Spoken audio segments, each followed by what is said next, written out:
Assalamualaikum warahmatullahi wabarakatuh. Kita masuk ke pembahasan bagian kedua dari metode Neville ini. Sekarang kita akan membuat proses perhitungannya menjadi lebih jelas lagi ya, lebih kelihatan lagi. Kita hapus dulu ini semua.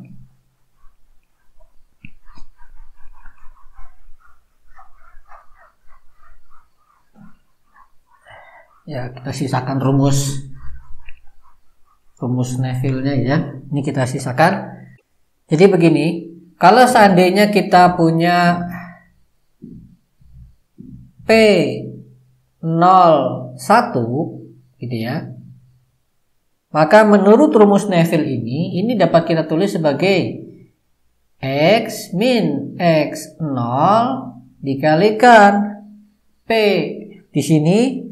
Kalau ini J, maka J-nya harus dibuang. Berarti 0-nya harus dibuang, berarti adalah P1. Gitu kan? Dikurangi dengan X min X1. Lalu berarti karena I-nya muncul di sini, maka di sini I-nya harus dibuang. Berarti 1 di sini harus dibuang, berarti tersisanya P0 saja. Gitu. Lalu dibagi dengan apa? Dengan X 1 min X0. Ya.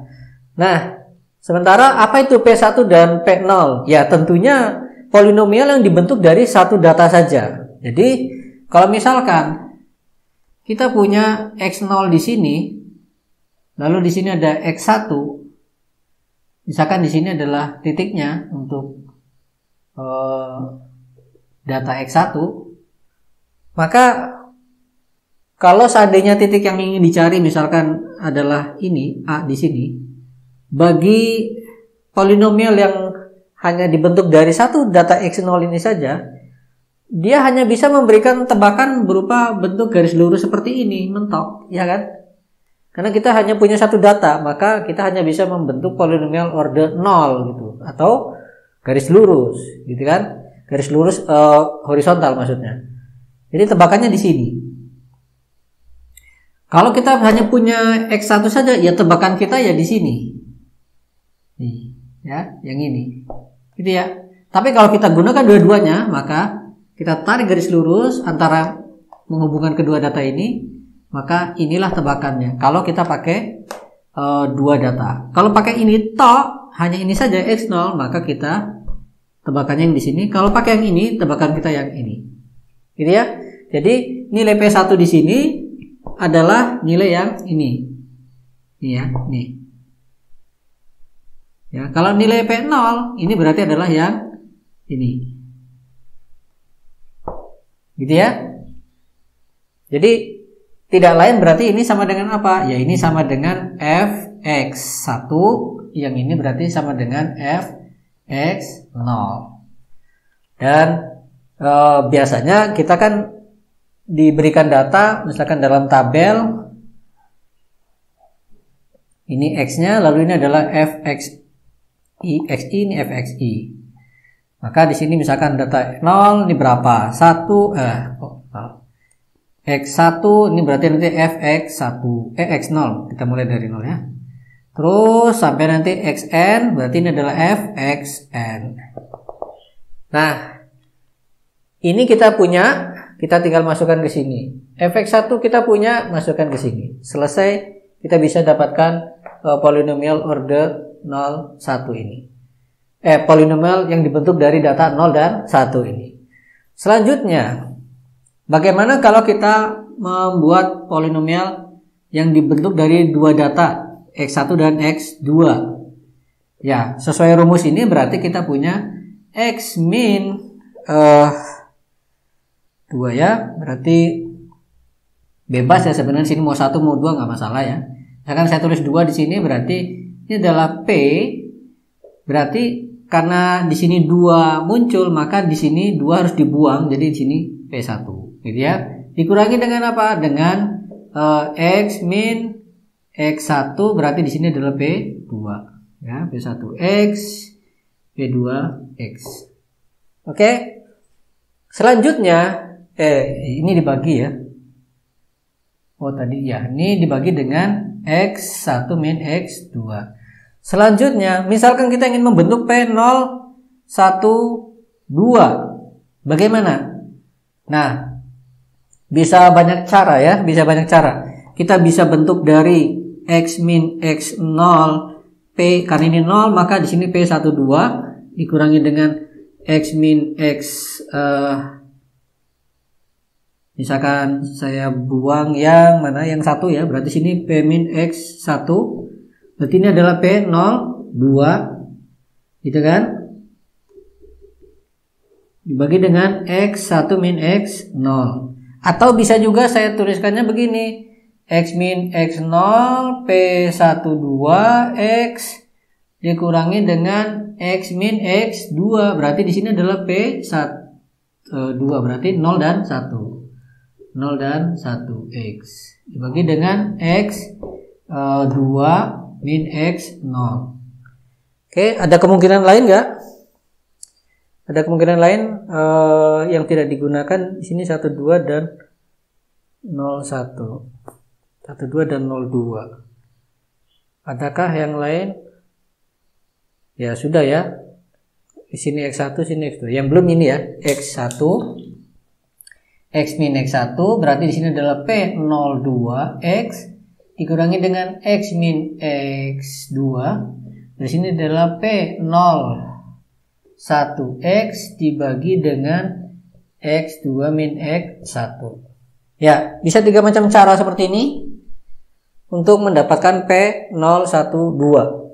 Ya. Kita bisa buang di sini yang 1, lalu di sini dibuang ya, dibuang yang 0, di sini dibuang yang 1. Atau pakai yang dibuang yang di sini adalah yang 0, di sini yang 2. Atau yang dibuang di sini 1, di sini 2. Ya. Sama saja hasilnya.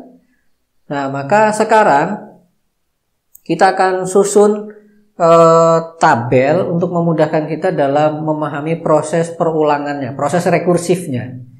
Ya. Ini kan saya hapus lagi. Kita butuh agak lebar ya.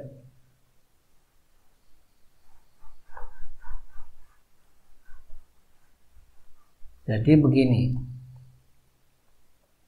Tentunya tadi ya, ini tidak lain fx0 ini adalah P yang dibentuk dari data ke 0, gitu kan? Lalu kalau ada fx1 ya berarti ini adalah sama dengan nilai polinomial yang dibentuk dari data x1 saja, gitu ya. Dan seterusnya ini juga akan menjadi polinomial yang dibentuk dari data xn saja. Masing-masing ini semuanya adalah polinom order 0 ya. Perlu dipahami, ini maksudnya semuanya adalah polinom order 0 karena kita sudah merubah kesepakatan penulisan polinomial ya di video bagian pertama. Kita teruskan di video bagian kedua ini. Nah, maka begini. Kalau kita punya data x0, kita bisa menghitung P0 gitu ya. Saya nggak akan tuliskan X-nya lagi biar ringkas ya. Kemudian kalau saya punya X1 maka saya bisa hitung P1 gitu. Tapi kalau kita punya X0 dan X1 saya bisa hitung, saya akan tulis sebelah di sini, yaitu P0 dan P01 ya. Kalau kita punya dua data ini. Oke. Bisa diperhatikan di sini ini ordernya 0. Di sini order ya, saya tulis begitu. Order. Ini adalah polinom order 0, maka di sini adalah polinom order 1. Oke. Ini adalah polinom order 1. Bisa ditambahkan lagi enggak polinom order 2-nya? Sudah nggak bisa ya, karena kita hanya punya dua data ini, X0 dan X1. Kemudian kalau kita mau membentuk polinom order 2 bagaimana? Ya kita harus tambah data satu lagi ya, X2 misalkan. Maka dari X2 sendiri kita bisa bentuk P2. Lalu antara X2 dan X1 kita juga bisa dapatkan P1 2 ya kan? Tapi dalam hal ini, oke, antara X1 dan X2 kita bisa dapatkan P12. Begitu. Kemudian dari X0, X1, X2 kita bisa dapatkan P012. Gitu ya. Nah, lalu selanjutnya kalau kita tambahkan satu data lagi X3, maka kita bisa dapatkan polinom order 0 dari data X3 saja, yaitu P3, atau kita bisa dapatkan polinom order 1, dan dalam hal ini kita pilih adalah P3 23 gitu, kita tulis begitu. Kita gunakan X2 dan X3. Lalu selanjutnya kita bisa dapatkan polinom order 2, kita gunakan X3, X2, X1, berarti P1, 2, 3. Lalu terakhir kita bisa dapatkan polinom order 3-nya, yaitu P0, 1, 2, 3. Oke, jadi ketika kita menghitung di bagian order 0, ya kita langsung gunakan data sesuai barisnya ini ya. P1 barisnya yang ini, berarti kita gunakan ini. Kemudian kalau kita pengen mendapatkan order 1, maka dari sini selain ini kita gunakan data sebelumnya persis, yaitu X0. Oke. Tidak bisa kita lanjutkan ke order 2 karena kita hanya punya 2 data saja. Lalu kita masuk ke tambahan data X2. Dari X2 saja kita bisa hitung polinom order 0 P2. Selanjutnya kalau kita mau menghitung order 1-nya, kita gunakan selain X2 juga sebelumnya persis, yaitu X1. Lalu kalau kita mendapatkan order 2, maka selain X1 tambahkan lagi juga X0 gitu. Masuk ke P3. P3 kita perlu X3. Dari X3 kita bisa dapatkan P3. Kemudian untuk order 1-nya gunakan X3 dan X2. Untuk order 2-nya kita gunakan X3, X2, X1. Order 3-nya kita gunakan X3, X2, X1, X0. Gitu ya. Jadi seperti itu prosesnya. Kadang orang akan menuliskannya ya, notasinya ini adalah sebagai, ini kita kasih, ini kan seolah-olah bisa kita bentuk jadi susunan matrik ya. Jadi perhatikan sini, susunan matrik. Kalau susunan matrik, maka matrik 2 dimensi ya, maka dibutuhkan 2 indeks kan. Nah, bagaimana kita menyatakan indeks yang tepat untuk ini, dan seterusnya. Maka yang ini akan kita tuliskan sebagai key 0, 0, 0, order 0. Lalu ini adalah sama dengan key 1,0. Ini adalah key 2,0. Dan seterusnya, maka yang ini nanti adalah key 2,2. Yang ini berarti adalah key 3,3. Kalau yang ini berarti key 3,2. Dan seterusnya. Ya, mudah ya seperti ini. Jadi kalau kita lihat dari sini ya, maka pertama kita memulai dari data satu buah data X0. Kita bisa langsung hitung P0, yaitu sama dengan ini. Tidak perlu banyak menghitung karena ini data yang diketahui. Lalu kita tambahkan satu data lagi X1. Maka untuk X1-nya sendiri kita bisa dapatkan P1 berdasarkan data di tabel ini. Lalu berbekal 2 data ini, kita bisa menghitung P01 dengan menggunakan rumus ini, ya kan? Kemudian sekarang kita tambahkan X2. Maka dari X2 kita punya P2 dari tabel ini. Lalu berbekal P1 dan P2 ini kita bisa hitung yang ini. Itu. Selanjutnya sekarang kita bisa menghitung ke sini dengan berbekal apa? Data ini dan data ini. Gitu kan? Lalu kita tambahkan X3. Kita bisa hitung ini. Kemudian selanjutnya kita mau menghitung ini pakai data apa? Pakai ini dan ini. Kemudian dari sini kita mau menghitung yang ini pakai data mana? Pakai data ini dan ini. Lalu untuk data ini dari mana? Ini dan ini. Jadi prinsipnya kalau kita mau menghitung P atau key ya, kita tulis begitu. Kalau kita mau menghitung key misalkan I, J, maka yang kita butuhkan adalah data di sini, yaitu I-1, Oke, I-1, I-nya ya I-1 koma I-nya turun, ini juga turun ya. Ini J-1 dan juga pakai data key persis sama dengan ini I, tapi J-nya -1. Oke ya. Yang dibutuhkan dua data ini untuk menghitung si ini. Ya. Jadi untuk menghitung key IJ kita butuh data key I-1, J-1 dan key key, I, J-1. Ini kaidahnya. Dengan kaidah seperti ini kita bisa terapkan nanti dalam pemrogramannya ya, dalam algoritmanya. Kemudian ada lagi yang perlu diperhatikan, ini asalkan apa? Asalkan I-nya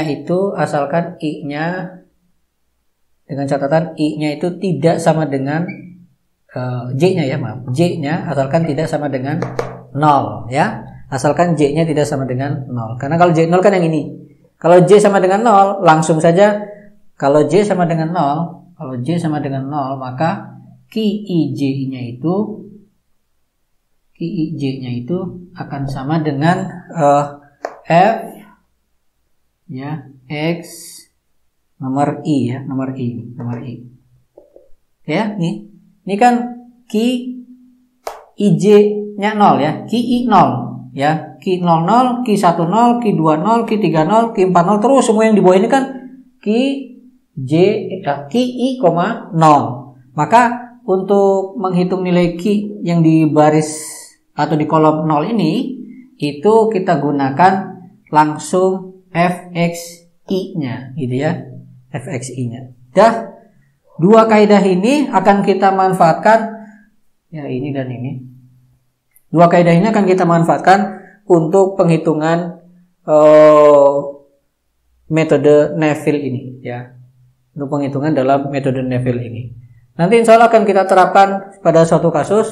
Saya akan tampilkan datanya, kasusnya, lalu bagaimana proses perhitungannya dengan menggunakan Skilab.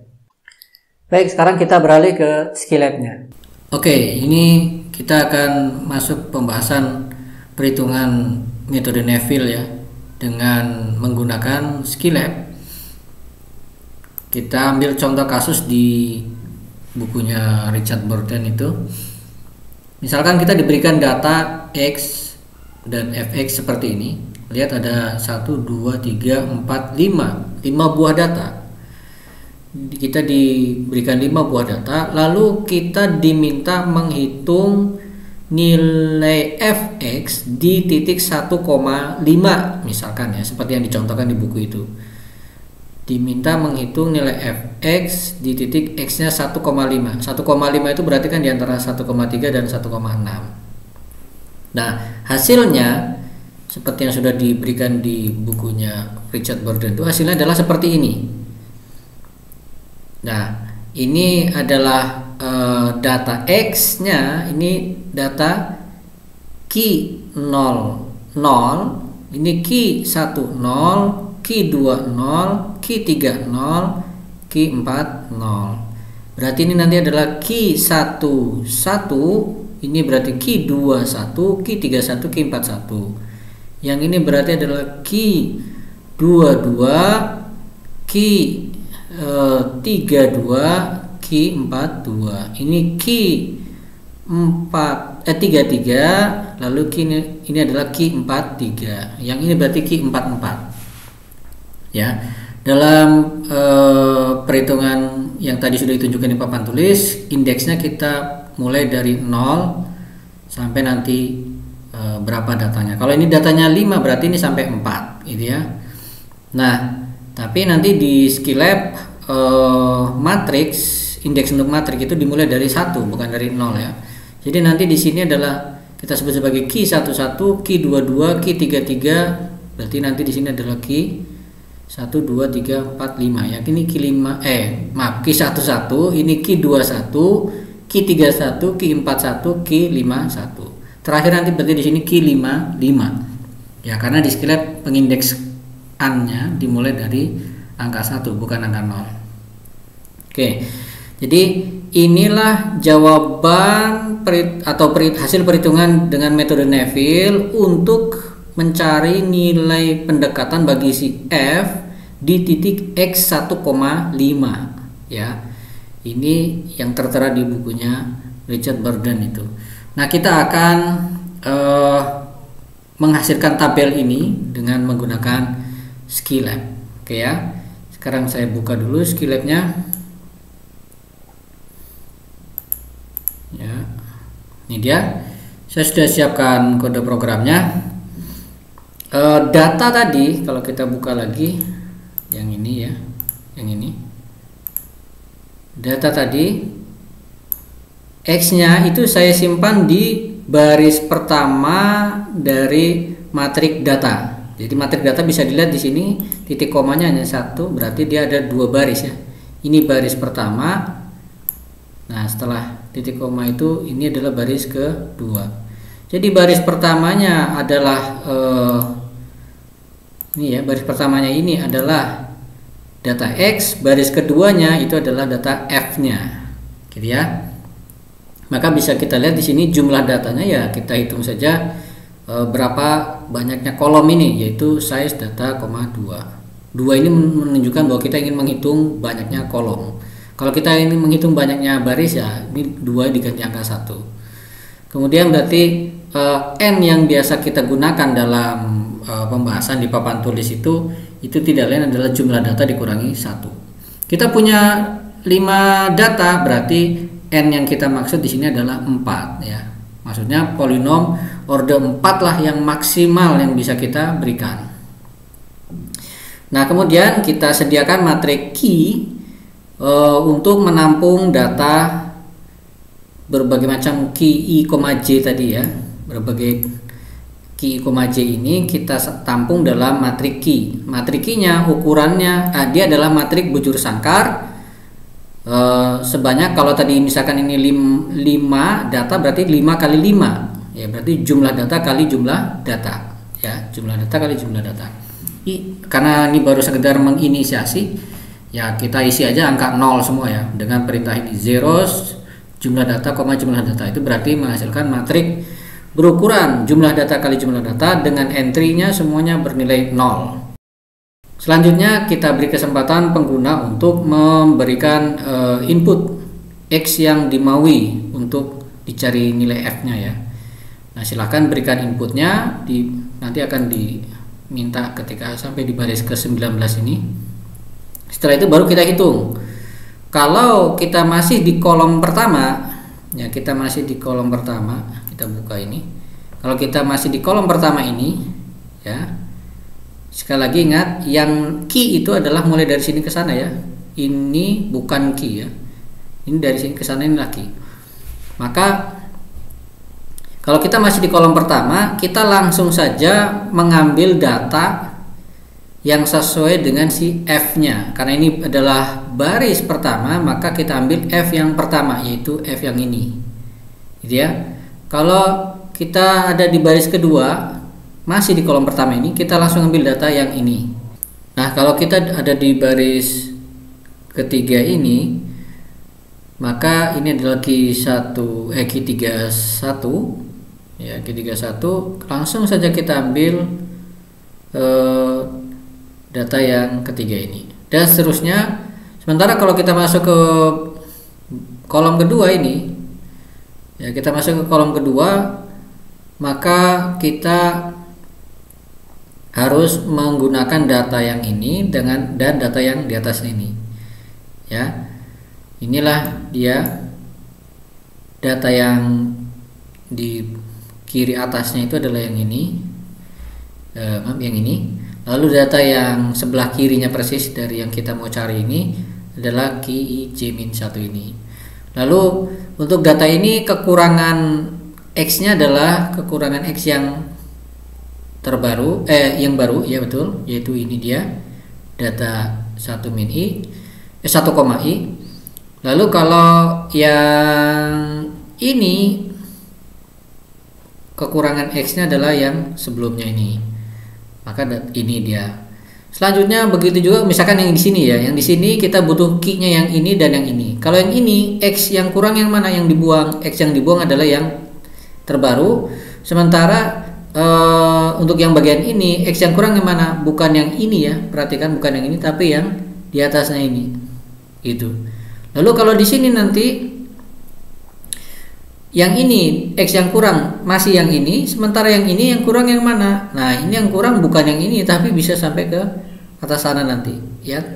Itu semua nanti bergantung pada indeksnya ya. Harus kita cermati. Nah, semua sudah saya rangkum dalam bentuk rumus, ini dia. Ya, dalam bentuk rumus ini. Inilah bentuk penerapan dari rumus Neville. Kemudian bersama dengan ini tentunya bersama dengan yang ini, maka dengan perhitungan ini kita bisa dapatkan matrik key-nya itu. Sekarang kita coba jalankan langsung. Oke, kita masukkan nilai yang tadi mau dicari 1,5. Kita lihat hasilnya. Ya, ini saya display lagi datanya tadi. Ini yang baris pertama adalah X-nya, baris kedua adalah F-nya. Kemudian sekarang kita bandingkan antara si data ini ya. Ini gimana mindahkan ini? Oke, sebentar. Ya. Ya. Bisa dilihat sini 0,717 ini adalah data F ya semuanya. Ini juga sama data F. Kemudian ini 0,5233449. Tuh 5233449. Terus ini 968, ini 3634, ini 634, ini 270, ini 27, dia nggak mau nambahkan nolnya. Sini belakang 715, ini 715, 857, ini 857 dan seterusnya sampai ini nanti 182, sini 128200. Ya. Jadi seperti itu perhitungannya kita lakukan dengan Skillab. Memang kita harus hati-hati dalam memainkan indeks-indeks di matrik key-nya ini. Tapi ini sudah saya berikan kode programnya. Nanti insya kode program ini akan saya upload juga, bisa di-download dan bisa dilihat nanti. Mungkin saya pajang di blog juga ya. Nah, link blognya nanti saya berikan di deskripsi. Bisa jadi nanti kodenya saya upload di GitHub gitu. Ya. Baik, untuk pembahasan kali ini saya cukupkan sampai di sini. Terima kasih. Assalamualaikum warahmatullahi wabarakatuh.